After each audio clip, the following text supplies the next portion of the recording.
prepare ourselves, if you will. If you're joining us, we do this little ritual at the beginning of every sermon. If you put your hand over your eyes, and I open my eyes to see the spiritual truth today.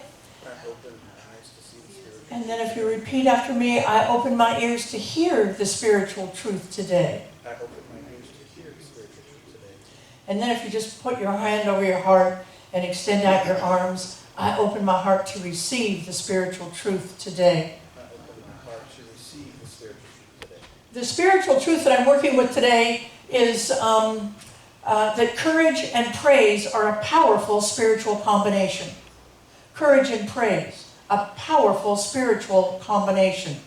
You know, courage is that ability to face your fear and do it anyway.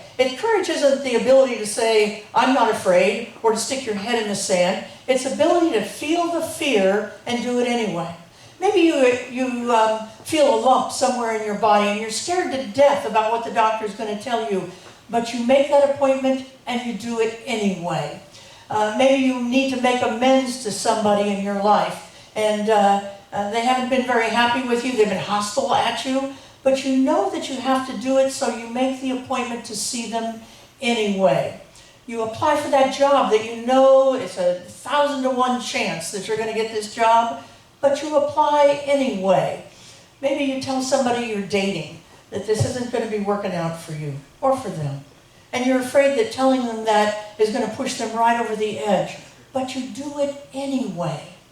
Maybe your boss has said that you have to come to work during this COVID-19 time, but you know that's not for you, and so you stay home. You're scared you're going to get fired, but you do it anyway. The courage that you and I face on a daily basis, those little courages every single day, are often much more challenging than the big courages in our life. I know that for me, preaching my first sermon was much more scary than all of the political actions that I did for which I was arrested in my life. Courage and praise, they're a powerful spiritual combination. Now look, praise is an expression of an out loud expression of approval. Let me just say it again. Praise is an out loud expression of approval. If your approval stays in your individualized mind and your individualized heart, it's great. You're going to be well served for it, but it doesn't rise to the occasion of praise. It doesn't get to be called praise. Praise is an outward sign of an inward recognition of something that's awesome in your life that you're in conscious contact with. Now today, because of the calendar, I'm going to be celebrating 2 holidays this time of year. The first one, it comes from the Jewish tradition. It's the holiday of Passover. And the second one, it comes from the Christian tradition, and it's the holiday of Palm Sunday. So let's start with the first holiday, Passover. Many of you know the story of Moses, who started out life as an infant with the most courageous mother in all the land. This was a mother who was forced to give up her son when he was 3 months old because they were slaves. And they lived in a land in which they were governed by a pharaoh who I call the nutcase king. Because he was afraid, and because of this fear, he set upon an edict that said to kill all Jewish male babies. Now look, we're all parts of the Bible. We're all the Pharaoh. We're all Moses. We're all everybody in this story. And I am seeing a lot of fear-based reactions to what's happening today. Asian people are there's an uptick in gun purchases by Asian people. Why? Because they're afraid. Because there's been so many reactions, negative reactions to Asian people as a result of what used to be called, foolishly, the China flu. We know that guns aren't the answer. Ammunition sales are up by 72% last week. Why? Because people are afraid. We need to stop being afraid of one another. We need to start helping one another. Well, it didn't work. The Pharaoh was still frightened. He was still scared, so he made this edict. Moses' mother was smart as a whip. She made a little boat out of papyrus leaves, and she put him in the boat, and she set him upon the Nile River. Now, look, there are a lot of twists and turns in this story that I love. I'm not going to be able to, usually when I talk about Passover, I get to all of the great spiritual nourishment. Today I'm only going to pick a few parts of the story to talk about so that we can blend the two holidays. But he was set afloat down the Nile River, and who was sunbathing down at an eddy in the Nile River but the Pharaoh, the nutcase king's daughter.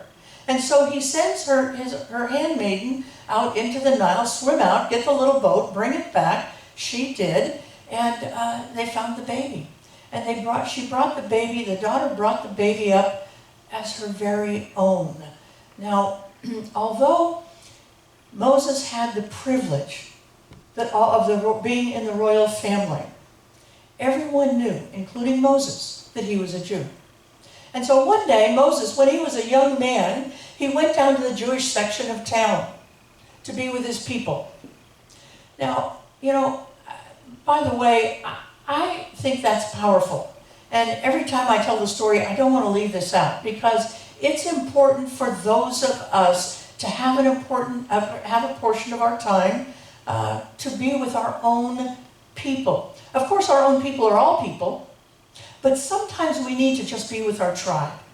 It doesn't mean we don't like all people. It doesn't mean that we want to be always with our tribe, but sometimes we need to be with our own tribe, whether it's our tribe of ethnicity, whether it's our tribe of choice, whether it's our tribe of lifestyle.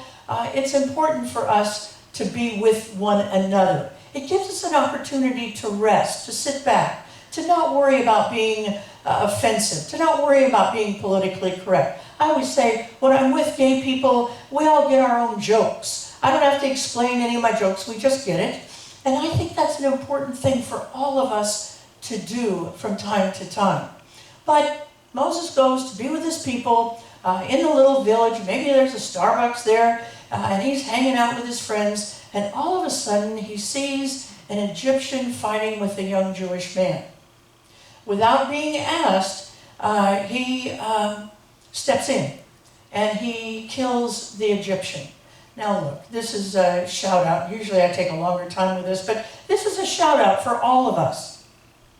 The codependence of all of us. Don't get involved in anybody else's fight unless you're asked. Get out of your family relations fights. If your brother's fighting with your sister, stay out of it. If your aunt's fighting with your mother, stay out of it. If your friends are fighting with one another, stay out of it. Let them do what they're going to do. Well, as I say, there are many twists and turns in this story, but now we're going to skip to the part, he runs away. He kills the Egyptian, but he knows that he has to run away because he's a Jew after all. And there are going to be some serious consequences. So he runs away, and now we're going to skip ahead to the story where he is a shepherd. He's happily shepherding sheep. And he comes upon a bush. And when he comes upon the bush, it goes into flames. And of course, it's shocking. Here's a bush, he's just walking by. And all of a sudden, it bursts into flames. It's intended to be shocking. It's intended to get his attention. Because what God wanted Moses to know is, you have a different destiny than being a shepherd. Now look, I used to think it was a better destiny. There is no better destiny or worse destiny. There's just a right destiny for us and not a right destiny for us. See, I used to think it was bigger and more impressive and more prestigious, but God doesn't work in bigger. He doesn't work in more prestigious. God deals in finding the right person for the job. God's calling all of us to greater expression of ourselves. The first thing God tells Moses is, remove your shoes, for you are standing on holy ground. It was God's way of telling all of us to remove whatever it is that's standing us in the way of understanding that we are always on holy ground. Remove your false pride, for you are on holy ground. Remove your false modesty, for you are on holy ground. Remove the gossip habit, for you are on holy ground. Remove that grip you have on an ugly childhood, for you are on holy ground now. Remove that resentment you have of your ex, for you are on holy ground. Once God was finished telling Moses about the holy ground, then he gave him the big challenge.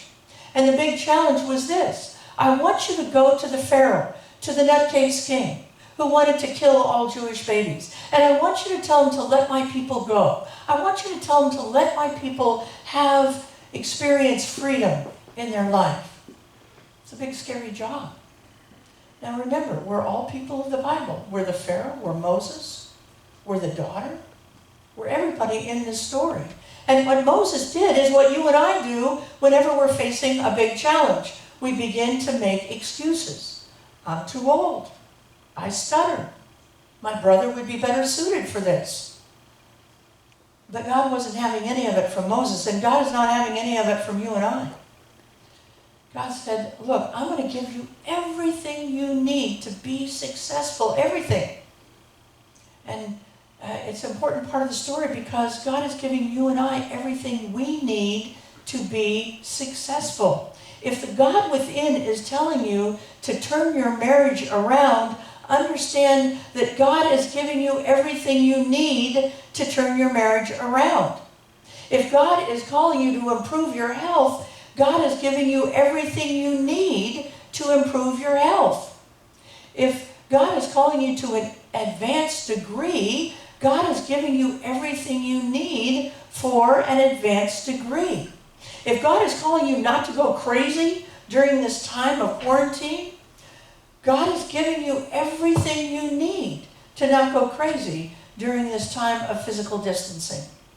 See, one of the mistakes we make is we feel alone. We're never alone. We are never alone. See, God gave Moses, in this case, a staff that turned into a snake and many other things that would sort of get the point across to the Pharaoh.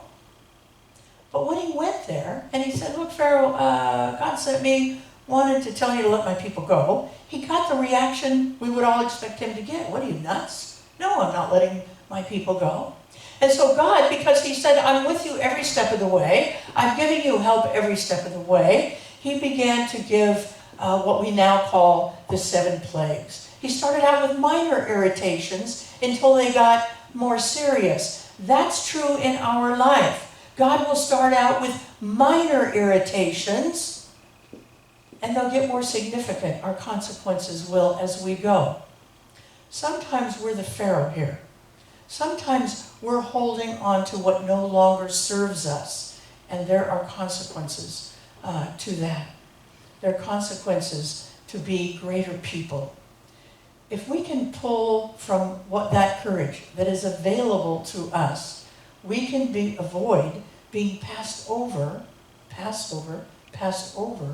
for the blessing in our life. See, what happened was all of these irritations, as they got more serious, the Pharaoh began to pay attention and change his ways, and the Jews were able to escape. And they had to part a sea, we call it the Red Sea. And God parted that sea for them because he said, I'm going to be with you every step of the way. I'm never leaving you.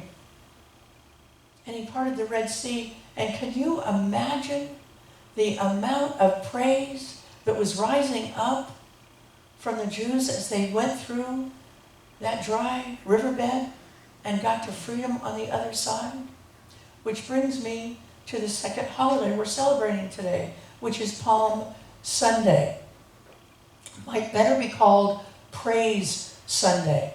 For those of you not familiar with the Christian way, Palm Sunday is the formal beginning of the death and ascended life of Jesus the Christ. For Christians, the death of Jesus, the physical death of Jesus, does not speak to the end of this man or of his teachings, but of a new beginning. A new beginning of his ministry to help people understand oneness and to understand love in our life. But here's the thing about Jesus and courage. Like Moses, he knew his destiny was to help people face the inner and the outer threats that we face every single day. He also knew that this particular week, between Palm Sunday and the end of the week, was going to be a hell week for him. He knew it was going to be really bad.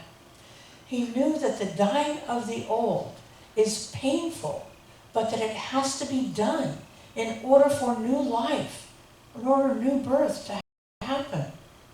The fact that Jesus knew he was in for a really bad week is especially awe-inspiring, because he did the total opposite of what most of us do when we know the other shoe is about to drop. Most of us are consumed by what we think is going to happen. We form posses, we call people, we talk about it, we bargain with God that will change our ways. We shut ourselves off from other people. But we don't do what Jesus did. What Jesus did was to be present in that moment. I think what Jesus did, he didn't future cast. He knew he was in a mess. He knew it was going to get worse. And that's true where we are right now. We are told by people that this is going to get worse, but he did not future cast, and we shouldn't either. We should not be trying to tick off how many deaths there are reported by CNN every single morning. We should be aware of what's going on, but not consumed by what's going on. We should ask ourselves what I think Jesus asked himself in that moment, which is, how am I right now? Am I safe right now? Am I surrounded by people who love me right now? Jesus knew that to fulfill his destiny of helping people find the greater power that was within them, that he would have to die and be born again. Many of you at home right now know this story. Many of you at home have lived this story. Something had to die for you to live again. My active alcoholism had to die in order for me to be a decent human being. For some people, their raging behavior will have to die before they can be part of a family unit and participate in that unit in love. For some people, trying to find fulfillment in the mall will have to die before they can get a handle on their credit and their debt. For some people, out of control eating will have to die before they can find the destiny of good health in their life. See, Jesus wasn't afraid. He knew that what had to be done had to be done. And he got on a donkey and he headed out for Jerusalem. And people were excited to see this man of courage and love. In fact, they were so excited that they began to line the streets in loud praise. They took palms from trees and began to wave as Jesus took the donkey by. Their excitement was contagious. People began to just continue to praise and praise and praise. We need to pay attention to this part of the story, because you and I need to continue to praise out loud. We need to continue to praise out loud to our friends, to our family, to our neighbors. The four foundations that we believe here. That God is all there is. That all thought is creative and influential. We need to praise that. We need to wave some palms in that direction. We need to praise the notion that we're whole, perfect, and complete, and that everything is either a call for love or an expression of love. We need to actively praise that. You know, the Christians have a good idea. They proselytize. They're not shy. We should stop being shy. We don't have to tell them where we're going, but we need to tell them about these four ideas, these four spiritual principles. And we need to start waving some palms in those ways. We need to start shouting Hosanna in the highest to those four principles. Well, at one point, the soldiers got mad at Jesus. And they said, look, Jesus, quiet the crowd down. It's too noisy here. And Jesus looked at the soldiers and said, if I asked them to be quiet, if I tried to silence them, the very rocks would cry out. A good idea in the mind of God will not be stopped. You are a good idea in the mind of God. You will not be stopped. Your presence here is unique, a unique contribution to the planet, to its people. And your courage and your love is to be praised. Let's take this message into prayer. Knowing that there's only one power, it's the power of the Most High. The innermost God and the outermost God are the same God. We travel with this power every day, everywhere. We can use this power to calm ourselves when we're frightened. We can use this power to excite ourselves when we're bored. We can use this power to connect virtually to one another. We are not victims. We are not victims of this disease. We are creative people. I give thanks for this. I release this word into the law, and together we say, and so it is.